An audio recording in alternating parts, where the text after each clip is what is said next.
Channel YouTube Kipoin Cerita mempersembahkan kisah Nabi Isa dan burung tanah liat. Di sebuah negeri yang penuh dengan kebun-kebun hijau dan pasar yang ramai, hiduplah kaum Bani Israel. Mereka adalah kaum yang telah lama mengenal ajaran tentang keesaan Allah, tetapi tidak semua dari mereka benar-benar beriman dengan sepenuh hati. Pada suatu hari, datanglah seorang nabi yang lembut tutur katanya dan penuh kasih sayang. Beliau adalah Nabi Isa, seorang utusan Allah yang diutus untuk mengajak kaumnya kembali kepada jalan yang benar. Nabi Isa sering berjalan di tengah masyarakat. Beliau membantu orang sakit, menghibur yang sedih, dan mengingatkan semua orang untuk menyembah hanya kepada Allah. Namun, tidak semua orang percaya kepadanya. Kalau engkau benar-benar seorang nabi, kata sebagian dari mereka, tunjukkanlah kepada kami bukti yang nyata. Nabi Isa tidak marah. Dengan sabar, beliau berkata, aku hanya melakukan apa yang Allah izinkan. Jika kalian mau melihat tanda kebesarannya, maka perhatikanlah. Suatu sore yang cerah, di sebuah lapangan terbuka, banyak orang berkumpul.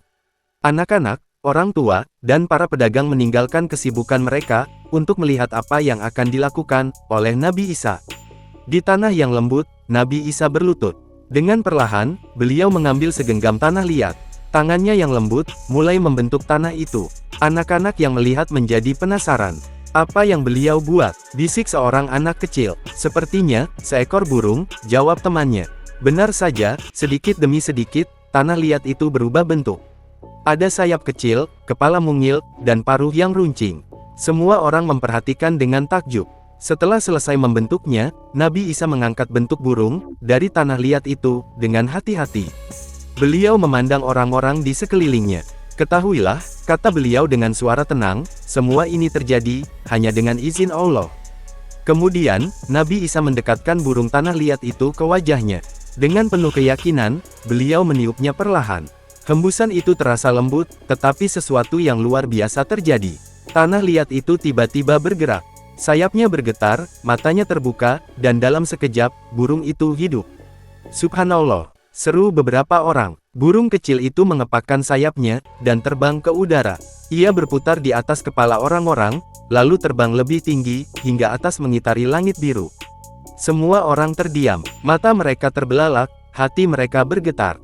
Seorang anak kecil berlari ke ibunya. Ibu, itu benar-benar hidup. Aku melihatnya. Ibunya mengangguk, masih tak percaya. Ini adalah tanda dari Allah. Namun, di antara kerumunan itu, ada juga yang masih ragu. Mungkin ini hanya sihir, kata seseorang dengan suara pelan. Nabi Isa mendengar ucapan itu. Beliau tidak marah, melainkan berkata dengan lembut, aku tidak memiliki kekuatan apapun, kecuali yang diberikan Allah. Ini bukan sihir, ini adalah tanda, agar kalian beriman kepadanya. Beliau melanjutkan, Allah Maha Kuasa atas segala sesuatu. Dia yang menciptakan langit dan bumi. Dia pula yang memberi kehidupan. Apa yang kalian lihat hari ini, adalah bukti kekuasaannya. Seorang lelaki tua maju ke depan. Wajahnya penuh haru. Aku telah lama menunggu tanda seperti ini, katanya. Hatiku berkata bahwa, engkau adalah utusan Allah. Ia pun menundukkan kepala dan berkata, aku beriman kepada Allah, dan kepada kenabianmu. Melihat itu, beberapa orang lain mulai tersentuh. Hati mereka yang keras, perlahan menjadi lembut. Seorang anak kecil bertanya, wahai Nabi Isa, apakah burung itu akan kembali? Nabi Isa tersenyum. Burung itu sekarang hidup, seperti makhluk Allah lainnya.